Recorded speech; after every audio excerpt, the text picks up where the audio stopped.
Welcome back. We are joined again by Alex Craner, market analyst, Bem-vindo de author, volta. and a former hedge fund Estamos manager. novamente com Alex Cranor, On analista this de podcast, mercado, that is the Alex autor Craner e ex-gerente podcast, de as fundo well de as hedge. his, Substack. Você I pode will leave acompanhá-lo em the seu link in the podcast, description. o Alex So, Cranor thank you Podcast, for coming assim back como em on. seu Substack.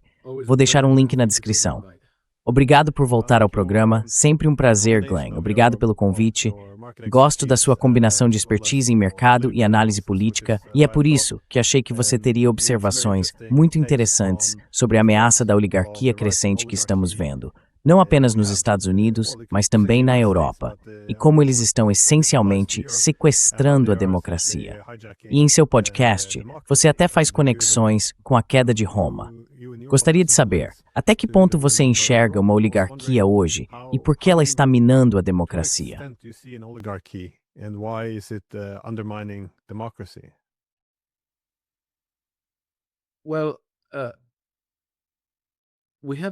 Bem, precisamos ser claros. É um pouco complicado. Acho que a forma como fomos culturalmente condicionados a entender a democracia é que ela é o governo do povo, pelo povo e para o povo. E é assim que idealmente deveria ser.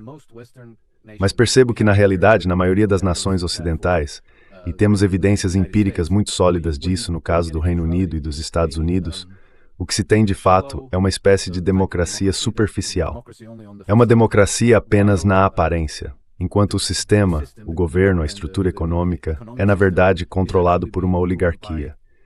E isso fica claro a partir das evidências empíricas que citei no vídeo que você mencionou. Evidence that I cited in the video that you were mentioning, and this is why I E é por isso que eu acho que nossas sociedades, nossas democracias, não estão entregando o que as pessoas realmente querem.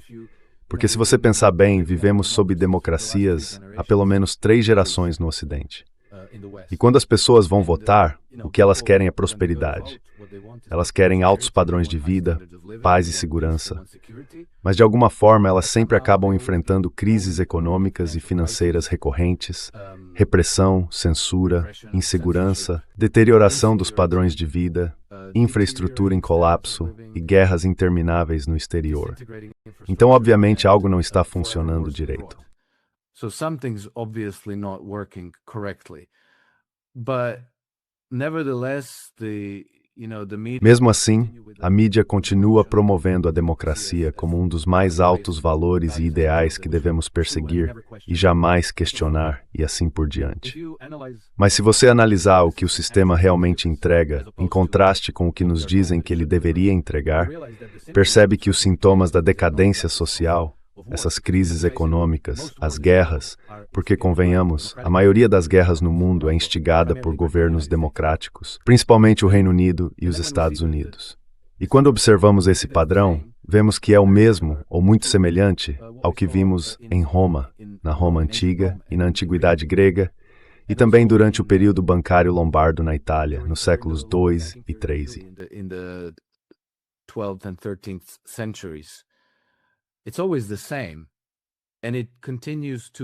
É sempre a mesma coisa, e continua se propagando. Acho que hoje no mundo ocidental tornou-se, como se diz, inegável que nossas democracias são disfuncionais. Então, obviamente, precisamos reformá-las de alguma forma. E acredito que para reformá-las, precisamos começar pela compreensão mais clara possível de qual é o problema. Na minha opinião, o problema é que estamos de fato sendo governados por uma oligarquia completamente irresponsável. E agora, também temos um modelo muito conveniente de como lidar com oligarquias, vindo da Rússia, porque a Rússia foi um dos melhores exemplos do que acontece com uma sociedade quando ela tem uma oligarquia sem restrições no poder. When it has an unrestrained oligarchy in power. So that was Russia in the 1990s. Então, essa era a Rússia nos anos 1990. Depois, em 2000, Vladimir Putin chegou ao poder e vimos uma reviravolta espetacular na Rússia em todos os aspectos. O que Putin fez não foi reunir todos os oligarcas e matá-los ou colocá-los na prisão. Ele basicamente os reuniu e estabeleceu as regras. Ele disse: o que vocês roubaram é de vocês. Continuem administrando seus negócios, continuem desfrutando de seus lucros, mas precisam pagar seus impostos corretamente, tratar bem seus funcionários e, o mais importante, ficar fora da política. And most importantly, you have to stay out of politics. And so, at that time, Então, sabe, naquela época, isso foi, acho, em março de 2000 ou 2001, isso pode ter parecido uma proposta muito razoável. Então, sabe, eu continuo super rico, continuo bilionário, sim, e não preciso lidar com política, tudo bem. Todos deveriam ter conseguido aceitar isso em paz. Mas o problema é que os oligarcas haviam se acostumado com a ideia de que a Rússia era seu feudo particular, que podiam fazer o que quisessem, que podiam nomear ministros e removê-los a seu critério sempre que quisessem. E assim, isso foi praticamente uma declaração de guerra, e vários oligarcas tentaram se opor a Vladimir Putin.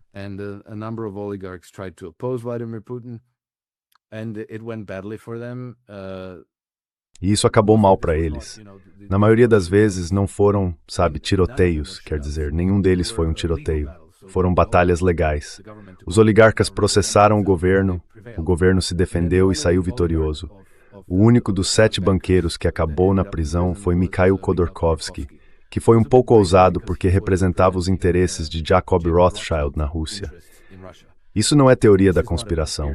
Hoje é um fato bem compreendido, está documentado. Então ele desafiou Vladimir Putin politicamente, certo? E acabou preso por evasão fiscal, meio como Al Capone, sabe? Kind of like Al Capone, And he spent 9 years in prison. E ele passou 9 anos na prisão, mas basicamente Vladimir Putin colocou os oligarcas em seu cercadinho e disse: vocês podem brincar aqui, mas é só isso. Eu governo o país. O país tem um governo, tem um parlamento. Vocês não ditam a política. E assim vimos um renascimento econômico espetacular da Rússia. Ela se tornou, se não uma superpotência, então definitivamente uma potência global a ser levada em conta. O padrão de vida do povo russo aumentou de forma espetacular. Durante o governo de Vladimir Putin, o desenvolvimento econômico da Rússia foi, bem, eu vi esses números há alguns anos, então não quero afirmar que ainda sejam válidos, mas a Rússia chegou até a superar, acho que até 2017, com certeza, o crescimento econômico da China.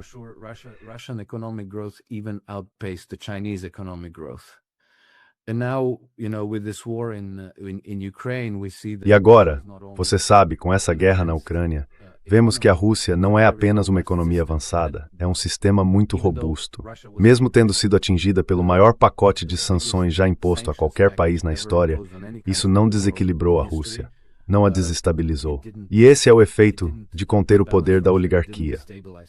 Algo impensável no Ocidente. Porque veja, enquanto Vladimir Putin podia convocar todos esses oligarcas ao Kremlin e estabelecer as regras para eles, é impensável que um presidente americano, ou um primeiro-ministro britânico, ou um presidente francês pudesse, sabe, reunir os oligarcas e dizer, bem, a partir de hoje vai ser assim. Na verdade, no Ocidente são os oligarcas que mandam. E os primeiros ministros e presidentes são subordinados a eles. Então, nem sabemos ao certo quem são todos os oligarcas.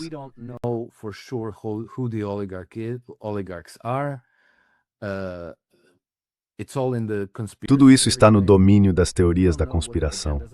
Nós não sabemos quais são as agendas deles, mas vemos que coisas muito estranhas estão acontecendo. Veja, temos a ofensiva repentina da agenda LGBT pela qual ninguém votou. Temos guerras intermináveis pelas quais ninguém votou. Temos essas crises financeiras que não são explicadas e são resolvidas de maneiras que ninguém apoia.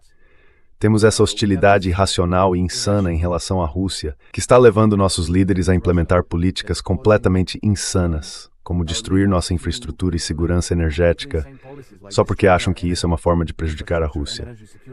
Temos políticas insanas, como a de emissões líquidas zero, pela qual ninguém votou, e investimentos de dezenas de bilhões de libras em algo chamado captura de carbono.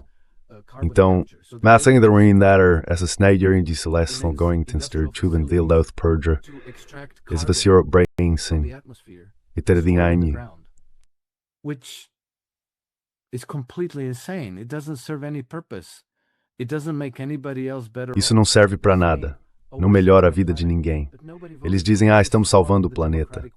Mas ninguém votou nisso. Isso não é a vontade democrática do povo. E então, sabe, eles vão ainda mais longe com essas ideias sinistras, como cobrir terras agrícolas de primeira qualidade com painéis solares, enquanto ao mesmo tempo investem dezenas ou centenas de milhões de dólares em tecnologias para escurecer o sol. As pessoas comuns não votariam nisso. Elas não apoiariam isso. Elas se oporiam a isso.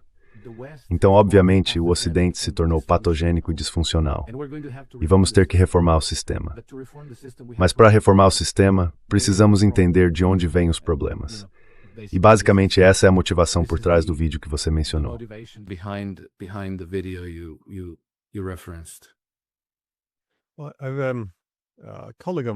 Um colega meu na Austrália, um americano chamado Salvatore Babones, escreveu um livro semelhante sobre, bem, essencialmente a ascensão da classe de especialistas e como isso poderia enfraquecer a democracia.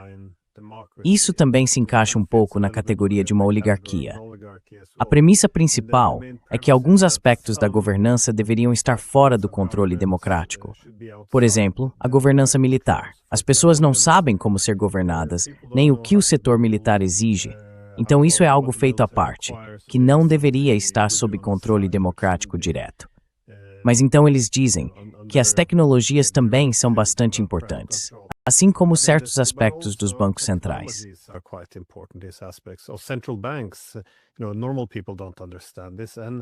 As pessoas comuns não entendem isso.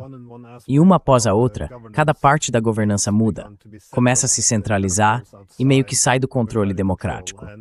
E no fim das contas, o controle democrático fica, limitado a votar em coisas menores, enquanto as grandes políticas são escritas em pedra e cimentadas em uma espécie de burocracia permanente, que os americanos costumam chamar de The Blob, ou Estado Profundo. Mas eu adoro o que você está dizendo, aliás. Eu gosto muito de Alexis de Tocqueville.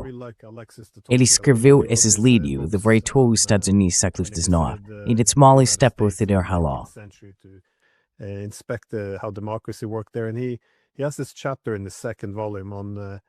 Ele tem um capítulo no segundo volume sobre o despotismo democrático.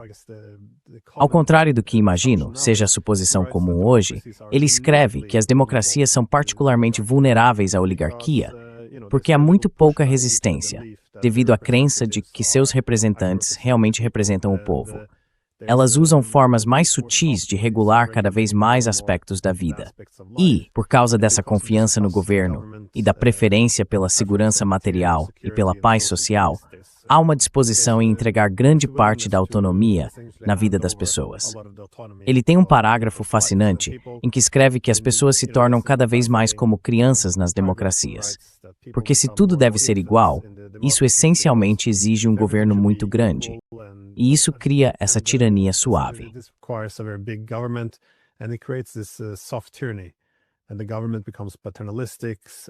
E o governo se torna paternalista, guiando os cidadãos como crianças. E com o tempo, os cidadãos passam a gostar disso.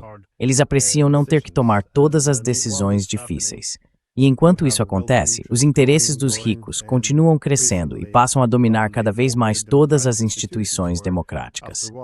Depois de um tempo, o consenso passa a ser simplesmente fabricado pela elite, de modo que a democracia se torna um conjunto de rituais. Mesmo quando a oligarquia se impõe, ele argumentava, as democracias ainda manteriam a linguagem democrática, as instituições, todos esses rituais de votação, embora isso não tivesse realmente importância, porque o poder estava centralizado. As responsabilidades cívicas estavam em declínio. Havia uma enorme pressão por conformidade e, novamente, pouca opressão era necessária, porque as pessoas simplesmente se alinhavam.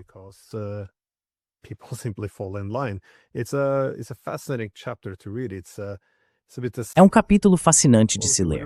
É um pouco... Bem, se você o tivesse lido há 30 anos, no fim da Guerra Fria, quando o liberalismo era visto como a solução mágica para todos os problemas, e a democracia deveria prosperar e transformar o mundo para melhor, uma espécie de utopia. Então, Alexis de Tocqueville provavelmente teria acumulado muita poeira na estante. Mas hoje em dia, ao ver como os governos começam a se comportar, acho que é hora de tirar o pó desses livros e revisitar algumas das primeiras análises sobre os desafios do despotismo democrático. Você vê da mesma forma, essa população sendo tratada como crianças, apenas aceitando o conforto, E é por isso que entregamos cada vez mais poder, sem questionar. This is why we hand over more and more uncritical power. Yeah, I think this is definitely the case, and I think it's by design. Sim, acho que é exatamente esse o caso. E acredito que isso é intencional, porque veja, o problema, quando se tem o que os gregos chamavam de tiranos, os romanos chamavam de reis, e o que hoje chamamos de autocratas ou algo do tipo, existe essa obsessão em nossa sociedade contra tiranos, reis, autocratas e assim por diante. Você vê isso, por exemplo, nos Estados Unidos, de todos os lugares, onde há esses protestos organizados chamados de protestos sem reis. Claro que isso não acontece na Grã-Bretanha ou no Canadá, onde o primeiro-ministro jura lealdade ao rei. Também não acontece na Dinamarca, na Holanda ou na Espanha. It doesn't happen in Denmark, Holland, Spain, in the United States. Why? Because I think when you Nos Estados Unidos. Por quê? Porque eu acho que quando há um verdadeiro soberano no topo da estrutura de governança, ele pode manter a oligarquia sob controle. Assim, se a oligarquia se torna abusiva, um soberano de fato pode conter seu poder. E essa foi a transição que ocorreu em Roma em 509 a.C., quando o último rei romano foi deposto. A partir desse momento, Roma passou a ser basicamente governada por uma oligarquia de forma completamente irrestrita. E então, obviamente, eles tiveram que dar ao povo alguma aparência de democracia, alguma influência, alguma capacidade de mudar o sistema por meio de suas instituições.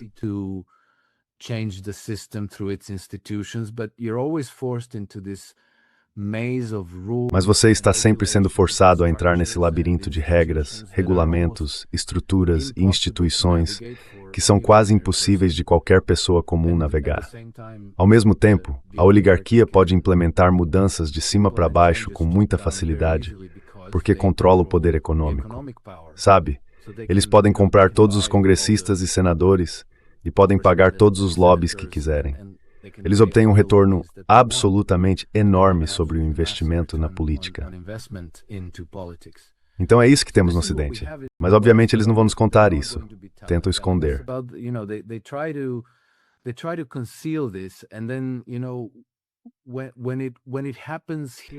E então, quando acontece aqui e ali de a vontade democrática do povo realmente conseguir provocar alguma mudança, eles promovem essa história dizendo, viu, isso é uma verdadeira democracia. E sabe, é o povo quem detém todo o poder. Ao mesmo tempo, eles usam o controle que têm sobre a mídia para nos convencer a agir contra nossos próprios interesses. Muito frequentemente, isso envolve o que se chamaria de domínio da classe de especialistas. Porque eles sempre trazem os especialistas que nos dizem, sabe, para salvar o planeta precisamos chegar ao carbono zero por causa das mudanças climáticas. E bem, é tudo muito complicado. Because climate change and, it's very complicated, so the ordinary person Então a pessoa comum não consegue entender isso.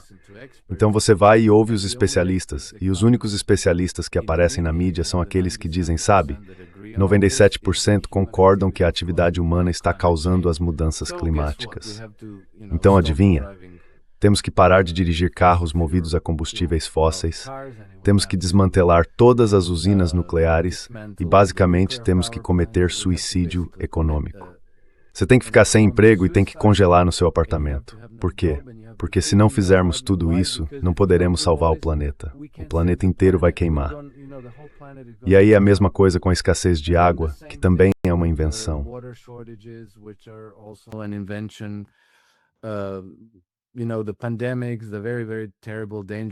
Sabe, as pandemias, aqueles vírus muito, muito terríveis, perigosos e mortais que vão nos matar, a menos que você sabe tenhamos vacinas, passes, reforços e eventualmente chips sob a pele, são tudo um meio de controlar a população. A classe de especialistas desempenha um papel extremamente importante nisso. E a oligarquia dominante tem maneiras muito eficazes de escolher quais especialistas podemos ouvir e quais eles silenciam. No entanto, acho que esse engano serve de tumor grinding disso.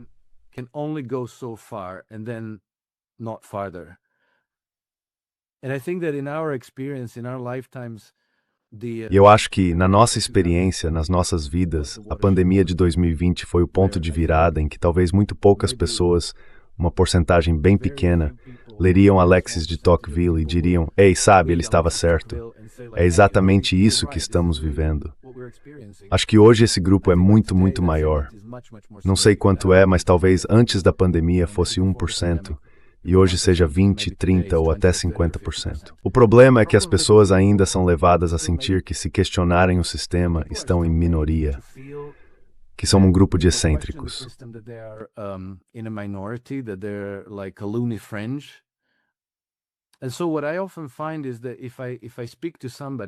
O que eu percebo com frequência é que, quando converso com alguém, a pessoa pode ficar um pouco tímida para realmente dizer o que pensa.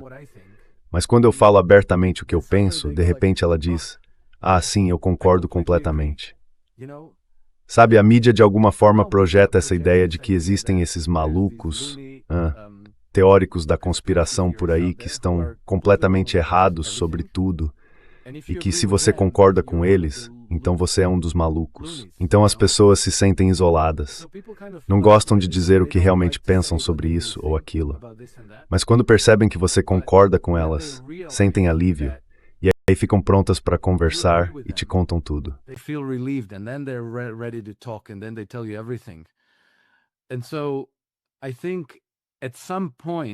Então, acho que em algum momento você chega a um ponto de inflexão em que muitas pessoas percebem que não fazem parte de uma minoria lunática, que não são teóricos da conspiração malucos, que suas opiniões, na verdade, se baseiam na realidade e que estamos enfrentando um inimigo real em nossas sociedades.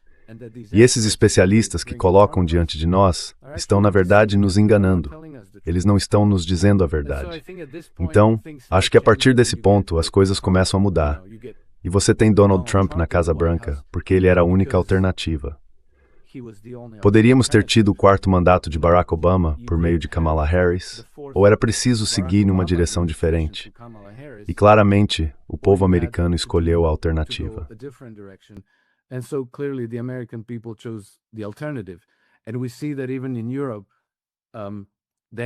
E vemos que mesmo na Europa, eles cada vez mais precisam intervir em nossas democracias para prescrever candidatos, porque as pessoas votariam em Colin George School, no AfD na Alemanha, no Rassemblement National na França e assim por diante. Mas eles não permitem isso. Então usam os tribunais como fizeram em Roma, você sabe, guerra jurídica. Usam os tribunais simplesmente para desqualificar certos candidatos. É como se dissessem: sim, você pode ter uma democracia, mas só pode escolher entre esses candidatos, não naqueles em quem realmente quer votar. Bem, como disse John F. Kennedy, se uma revolução pacífica se torna impossível, acaba-se tendo uma revolução violenta. E temo que seja nessa direção que o mundo ocidental está indo.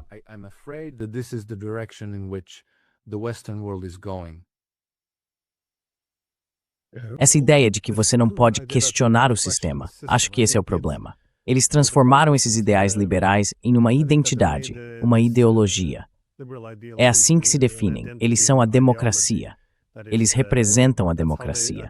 É muito difícil desafiar a autoridade democrática que afirmam ter, porque é nisso que toda a sua legitimidade se baseia. Mas também existe esse tipo de regra ideológica, porque a natureza humana é tal que, ao nos organizarmos em grupos, tendemos a nos identificar como grupo interno versus grupo externo, quem é o outro, e sempre enquadramos isso na linguagem do bem versus o mal. Então, dividir o mundo entre democracia e autoritarismo se torna toda a nossa visão de mundo.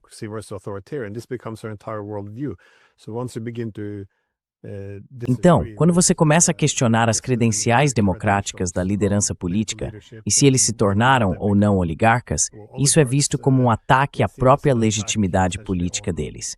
E bem, em certa medida, é mesmo. Mas muitas vezes, as pessoas que mais gritam sobre nossos valores democráticos são pessoas como von der Leyen e Kaja Kallas. Ninguém votou nelas. Até a própria Kaja Kallas recentemente se referiu a von der Leyen como uma ditadora. Então elas nem sequer evitam esse tipo de disputa interna.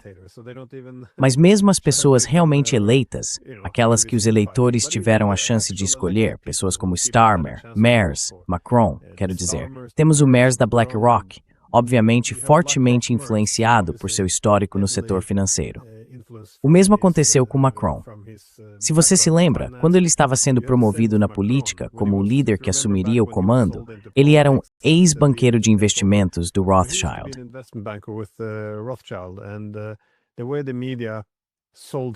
A forma como a mídia o vendeu foi como esse novo cara aberto e liberal que seria capaz de transformar a França. Quero dizer, foi uma eleição muito controlada. E também não gosto de como mencionar o surgimento de uma oligarquia é tratado como teoria da conspiração, porque na verdade há trabalhos acadêmicos sobre isso. Há um artigo de Yale que analisa todas as políticas nos Estados Unidos e as compara com a forma como as pessoas votam.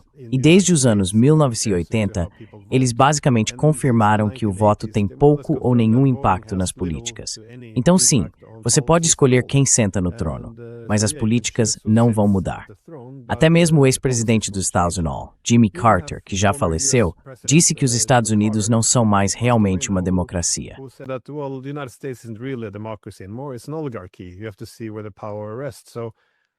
É uma oligarquia. Você precisa ver onde o poder realmente está.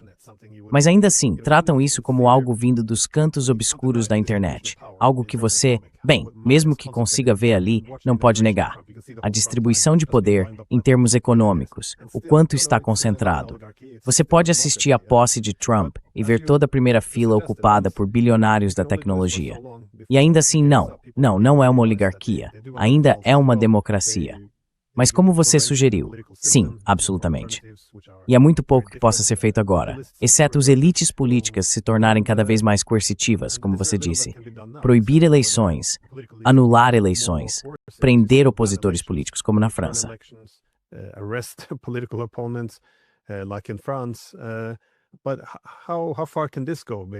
Mas até onde isso pode chegar?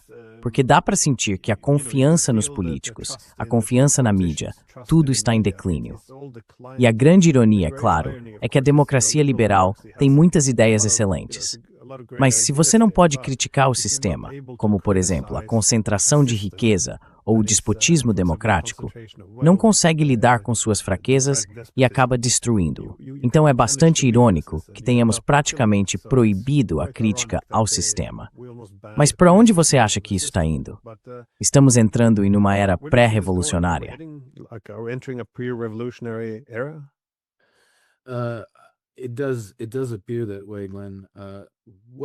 Parece que sim, Glenn. O que as oligarquias tradicionalmente faziam ao longo da história era o seguinte: quando as pressões sociais se tornavam insuportáveis, ou seja, quando a oligarquia perdia completamente a credibilidade e o povo queria derrubá-la, elas gritavam "bárbaros" às portas. Projetavam todos os problemas em um inimigo externo e então ofereciam todo tipo de incentivo ou coagiam os homens da população, os homens em idade de lutar, a ir combater esses inimigos externos.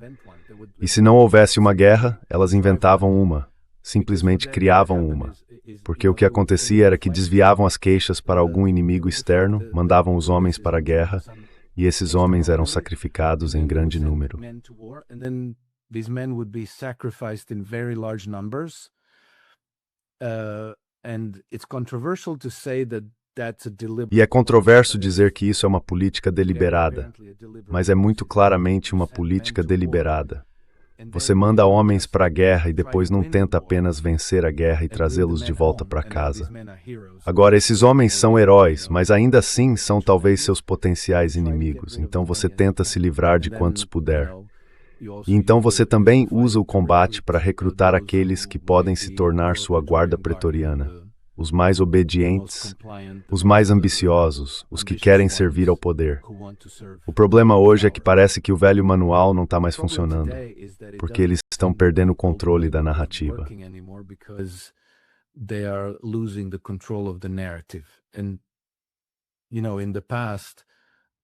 E veja, no passado eles podiam gritar inimigos, bárbaros às portas, porque controlavam os meios de comunicação, já que todos nós dependíamos de jornais, revistas, rádio e televisão. Então era muito fácil para eles controlarem a narrativa, e nós realmente não tínhamos alternativas. Mas hoje temos a internet e as redes sociais. Então quando eles gritam bárbaros às portas, querendo dizer os russos estão chegando, As pessoas não acreditam neles, porque têm uma compreensão mais crítica do que está acontecendo.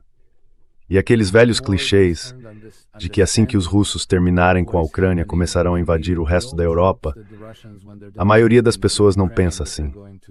Elas não temem a Rússia tanto quanto dizem que deveriam temer.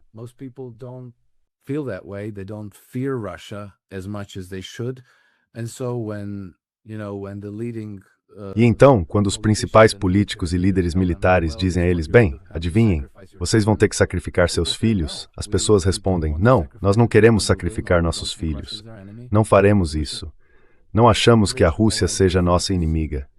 Devemos resolver todas as nossas diferenças na mesa de negociações. E assim, você sabe, as tensões sociais se tornaram muito agudas. Nossos líderes perderam toda a credibilidade. A classe de especialistas perdeu credibilidade. Os padrões de vida estão se deteriorando rapidamente.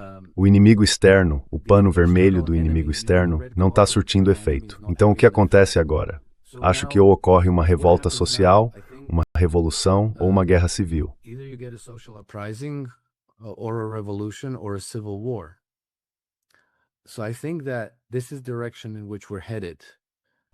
Então acho que é nessa direção que estamos indo, e espero que isso possa ser evitado.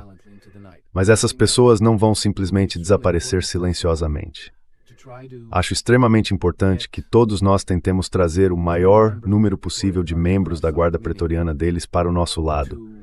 Ou seja, tentar nos comunicar com pessoas das Forças Armadas, das Forças Policiais, bombeiros, unidades de defesa territorial, o que quer que exista, e dizer a eles que o inimigo está dentro de casa e que precisamos reformar nossas sociedades.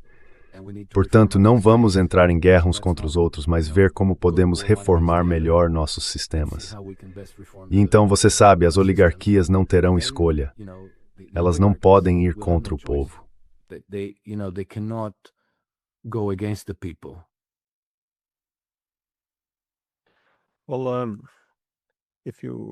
Bem, se você ler a República de Platão, ele, até certo ponto, escreve o que você está dizendo agora.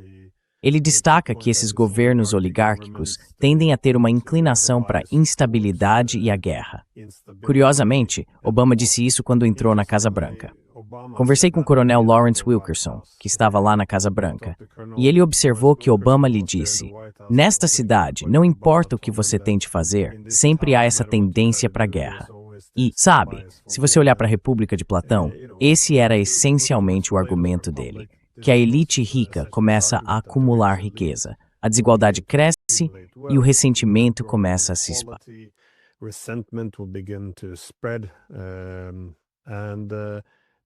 E então, é claro, a oligarquia tenderia, eu acho, a se inclinar para a guerra por dois motivos.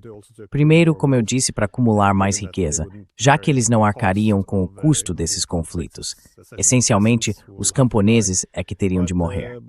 Mas também porque iniciar guerras no exterior é uma boa forma de unir a população. Isso desvia a atenção dos conflitos internos e reforça o poder das elites. Novamente, isso remete à natureza humana. Somos animais sociais. Quanto mais forte a ameaça externa, mais está em nossa natureza buscar coesão e solidariedade internas. E, essencialmente, passamos a punir uns aos outros por não seguir a linha. Mas é assim, só como uma última pergunta, é assim que você vê muitas das nossas guerras atuais?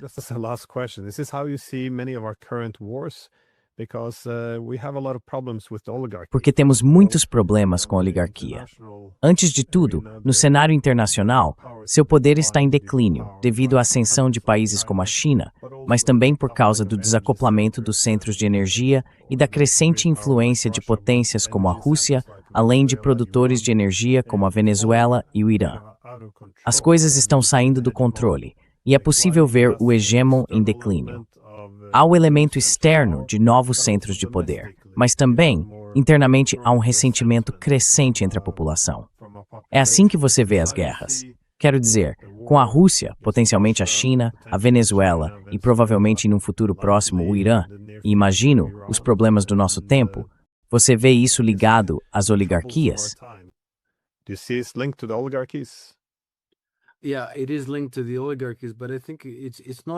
Sim, está ligado às oligarquias, mas acho que nem sempre se trata de desviar a atenção dos problemas internos. Às vezes, eles realmente querem conquistar os recursos de outras nações, ou seja, querem obter controle político sobre países ricos em recursos. Por quê? Porque dessa forma transformam o trabalho e os recursos dessa nação em sua própria garantia, o que é uma maneira incrível de criar crédito para si mesmo a partir da riqueza de outra pessoa.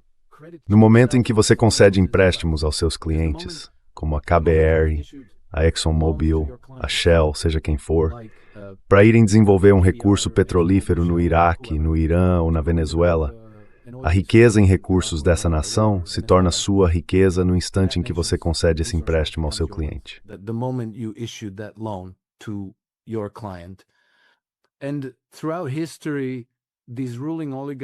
E ao longo da história, essas oligarquias governantes sempre foram a classe dos agiotas, inclusive em Roma.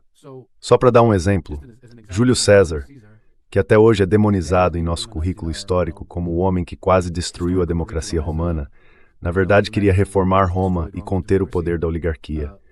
Bruto, um dos que o assassinaram, era um desses oligarcas. E Bruto não era esse republicano defensor da democracia. Ele era um agiota voraz e usurário.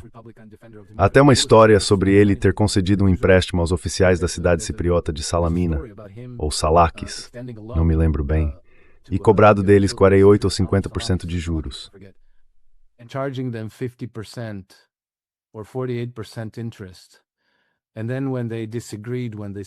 E então, quando eles discordaram, quando disseram, isto é excessivo, devemos-lhe tanto, não mais do que isso, ele enviou a cavalaria para sitiar a cidade e pelo menos 5 autoridades municipais morreram de fome. Mas Bruto insistiu no pagamento integral, mesmo cobrando 48% de juros. Esse era basicamente o modus operandi do Império Romano, porque ele era controlado pelas oligarquias de agiotas, pelos banqueiros. E, portanto, isso deve servir de alerta para nós, porque Roma caiu e se deteriorou de uma forma muito feia.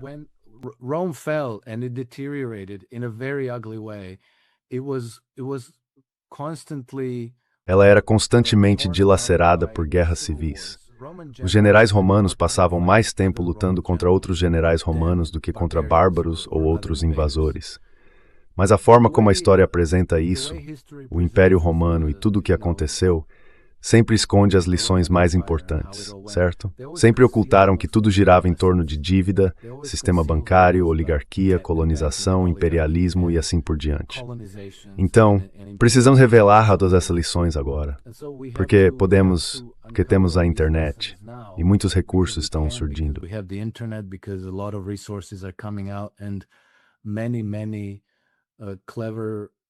Muitos historiadores inteligentes, dotados de imaginação e dispostos a vasculhar documentos antigos, estão agora publicando livros extremamente interessantes e novas interpretações de coisas que antes nos eram ocultas. Nesse sentido, sinto-me muito otimista em relação ao futuro. Mas você sabe, eles não vão simplesmente desaparecer em silêncio. Eles vão lutar. Vão resistir. Então precisamos manter nossa posição e exigir mudanças reais. Não apenas dizer, vamos à guerra de novo e depois começar do zero.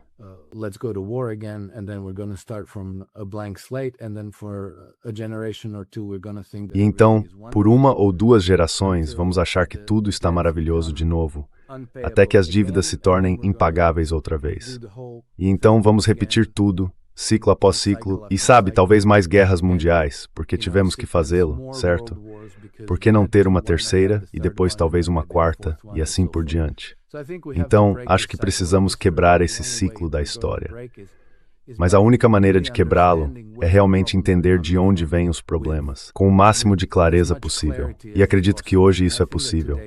Vai exigir esforço, vai exigir muitos podcasts como este, mas acho que precisamos fazer isso, porque esse é o futuro que vamos deixar para nossos filhos e os filhos deles.